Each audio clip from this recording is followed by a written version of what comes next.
ఈ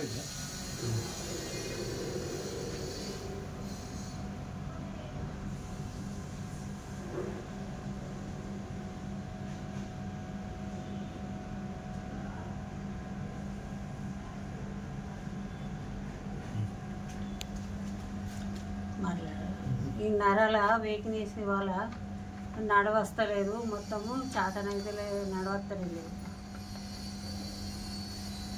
ఇక్కడికి ఎక్కడికి ఇంతకి ఇక్కడ కూడా నడవస్తలేదు.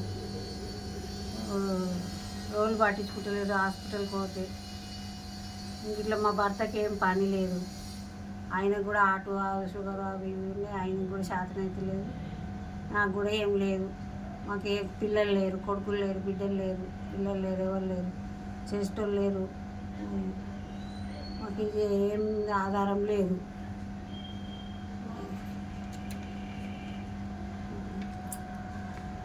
సిరిసిల్ల పట్టణానికి చెందినటువంటి ఈ సిద్ధిలవాడలో నివాసం ఉంటున్నటువంటి కూసలక్ష్మి ఈరోజు నరాల వీక్నెస్తో తనకు ఆపరేషన్ అయిన తర్వాత కూడా చాలా నడవలేని పరిస్థితి అయింది.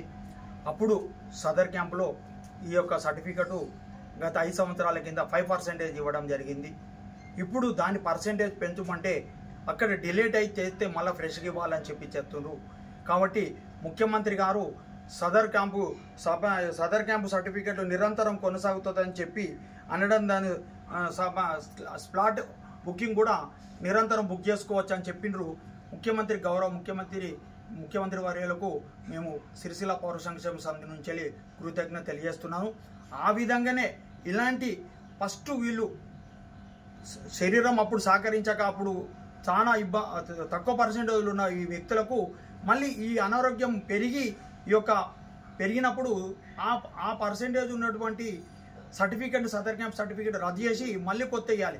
ఈ కొత్త ఇవ్వాలంటే వీళ్ళు ఏమంటున్నారంటే అది మొదటి రద్దు కావాలంటారు. కాబట్టి వీళ్ళు చాలా ఇబ్బందిమైన పరిస్థితులు ఉన్నారు. వీళ్ళకి ఎలాంటి అప్పుడు కూసశంకర్ గారు అప్పుడు వంటలు చేస్తే సిరిసిల్లలో మొదటి వ్యక్తిగా ఉండే, అప్పటి నుంచి వెళ్ళి చేస్తుంటే ఇప్పుడు ఏజీ పడ్డదే కాబట్టి ఇలా కొత్త వాళ్ళు వచ్చారు కాబట్టి ఆయనకు పని కూడా దొరకడం లేదు. ఇద్దరికి వీళ్ళకి ఎలాంటి సంతానం లేదు కాబట్టి ఇది ఒక చిన్న గుడిసె లోపల వీళ్ళు ఇద్దరు ఏదో గవర్నమెంట్ ఇచ్చే పింఛన్ డబ్బులతోని కాలం వెళ్ళదీస్తున్నారు. తన భర్త కూడా అనారోగ్యంతో బాధపడదు, చాలా ఖర్చుల పాలయ్యారు ఇప్పటికే. కాబట్టి కనీసం ఉన్నదానికి సర్టిఫికేట్ ఇవ్వమంటూ లేని దానికి ఏదో కావాలని లేదు. కాబట్టి ఇప్పుడు ఆపరేషన్తో తాను నడవలేని పరిస్థితి మంచానికి పరిమితమైంది. కాబట్టి తక్షణమే ప్రభుత్వం స్పందించాలి. మళ్ళీ సిరిసిల్లలో ఉన్నటువంటి ఒకటి ఏంటంటే వీళ్ళకు కమిటీ హాల్ ఒకటి లేదు కాబట్టి కమిటీ హాల్ నిర్మించి ఇవ్వాలి.